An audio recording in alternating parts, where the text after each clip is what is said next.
Los sensores son usados en casi todos los procesos industriales. El sensor capacitivo y el sensor inductivo son algunos de ellos.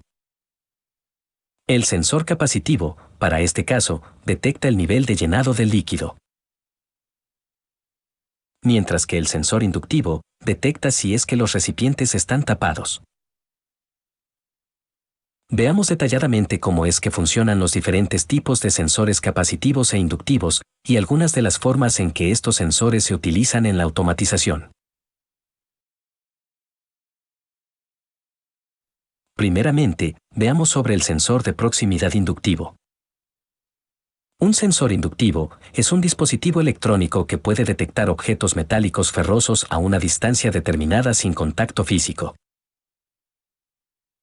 Algunos sensores inductivos también pueden detectar objetos de metales no ferrosos como latón, aluminio y cobre.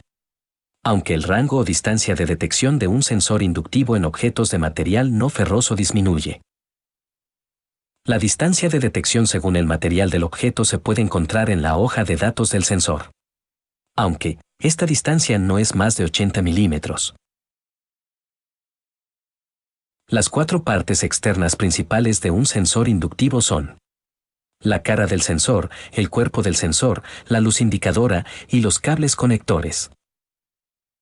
Dentro del cuerpo del sensor es donde se encuentra el circuito que hace que el sensor funcione.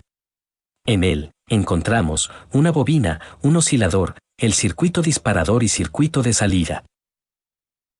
El oscilador de corriente permite que la bobina genere un campo electromagnético.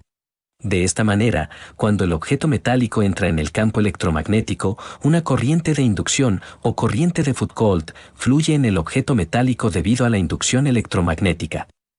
A medida que el objeto se acerca al sensor, aumenta el flujo de corriente de inducción, lo que hace que aumente la carga en el circuito de oscilación. Entonces, la oscilación se atenúa o se detiene. El sensor detecta este cambio en el estado de oscilación con el circuito de detección de amplitud y emite una señal de detección. De esa forma funciona al detectar la tapa metálica del envase en el proceso que se mostró anteriormente. Al elegir un sensor, debemos tener en cuenta la histéresis. Pero, ¿qué es? Cuando el objeto metálico se acerca al sensor, llega hasta un punto donde es detectado y el sensor envía una señal de activación. Ahora, cuando el objeto se aleja, el sensor seguirá detectándolo hasta una cierta distancia, que llamaremos distancia de desactivación o conmutación al alejarse. Entonces, el intervalo entre estos dos puntos se le conoce como histéresis, el cual debemos tener en cuenta al momento de colocar el sensor y el objeto a detectar. La histéresis es importante porque evita el rebote entre los estados de funcionamiento del sensor. Los sensores inductivos están disponibles en muchas configuraciones diferentes. Pueden ser blindado o no blindado. Un sensor es blindado si es que su bobina que se encuentra en la parte interior tiene un blindaje metálico. Aquí podemos apreciar la configuración interna del sensor en un corte transversal. Este blindaje es de forma cilíndrica y cubre todo el contorno de la bobina del sensor. De esta manera, la detección del objeto está limitado solo al frente del sensor. Mientras que, un sensor no blindado, tiene una cara sobresalida, y en su interior, la bobina no cuenta con blindaje metálico en el contorno. Por lo que tiene un área de sensado mucho mayor. La instalación de los sensores puede ser enrasado, si es que es un sensor blindado. Para este caso, la cara del sensor va al ras de la estructura metálica donde es instalado, ya que la estructura metálica no afecta su funcionamiento. Mientras que, si el sensor es no blindado, su instalación necesariamente tiene que ser no enrasado, es decir, que la cara activa del sensor va afuera y su funcionamiento no se vea afectado por la estructura metálica que lo sostiene. También hay otras configuraciones. Un sensor puede ser normalmente abierto o normalmente cerrado. Si un objeto metálico se acerca al sensor normalmente abierto, este detecta el objeto y cierra su contacto, enviando una señal de nivel alto a su salida. Si un objeto metálico se acerca al sensor normalmente cerrado, este detecta el objeto y abre su contacto, enviando una señal de nivel bajo a su salida. Otra configuración en los sensores es que sea NPN o PNP. Para este caso estoy considerando sensores que se alimentan con un voltaje de corriente directa, pero también los hay de corriente alterna. Por lo general, traen 3 cables. El cable color marrón se conecta a la alimentación positiva, el cable color azul o celeste se conecta a 0 voltios o alimentación negativa y el cable negro es por donde obtenemos la señal del sensor, el cual se conecta a la carga, que puede ser un relé, un PLC o cualquier otro controlador. En otro video, detallaremos las conexiones que se deben hacer. Los enlaces lo dejaré en la descripción. El sensor capacitivo. Su apariencia externa es muy parecida al sensor inductivo, ya que consta de las mismas partes. Pero la diferencia es que no solo detecta objetos metálicos ferrosos, sino también puede detectar cualquier otro objeto como plástico, mineral, vidrio, madera, papel, líquido, etc. Como podemos apreciar, una de las aplicaciones es que se usa para detectar el nivel de líquido contenido en un envase de vidrio. Los sensores de proximidad capacitivos reaccionan a alteraciones de campos electrostáticos, ya que estos se basan en principios dieléctricos de capacitancia para establecer un campo de detección cerca de la cara del sensor que crea una zona de detección.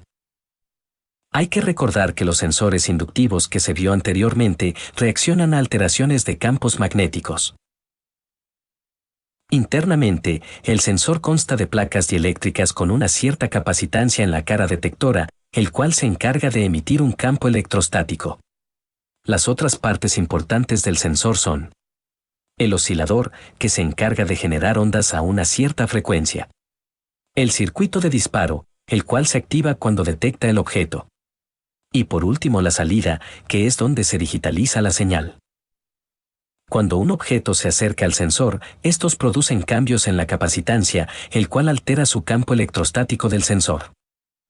El oscilador, por su parte, permanece inactivo cuando el objeto se encuentra fuera del campo electrostático producido por las placas dieléctricas.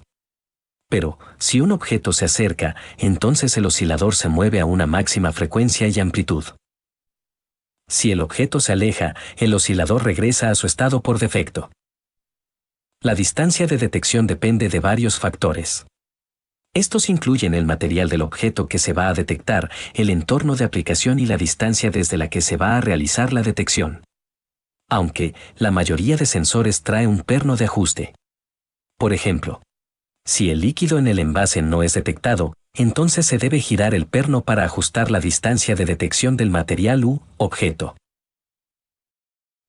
Los sensores capacitivos, al igual que los sensores inductivos, también están disponibles en muchas configuraciones diferentes.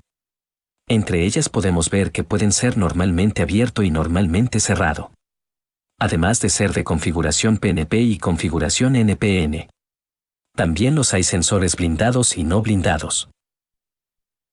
Veamos las características, similitudes y diferencias entre estos dos tipos de sensores. El sensor inductivo. Detecta solo objetos metálicos. Alcance relativamente bajo, que variará dependiendo de la naturaleza de la aleación. Robustos y resistentes en entornos hostiles, inalterables frente a golpes y vibraciones, polvo, etc. Frecuencia de conmutación relativamente alta, lo que permite controlar el paso de las piezas a alta velocidad incluso en rotación. Ausencia de piezas móviles sometidas al desgaste. Sensor capacitivo. Detecta metales ferrosos y cualquier otro tipo de material. Pueden detectar objetos a través de paredes no metálicas. Alterables frente a la humedad y a los vapores densos. Uso muy extendido en la detección de nivel, por ejemplo, a través de frascos de plástico y en la detección de corto alcance de materiales transparentes. Ausencia de desgaste mecánico y larga vida útil independientemente de su uso. Bueno amigos, hasta aquí esta explicación. Recuerden que en el canal podrás encontrar vídeos relacionados con instrumentación y control. Hasta luego.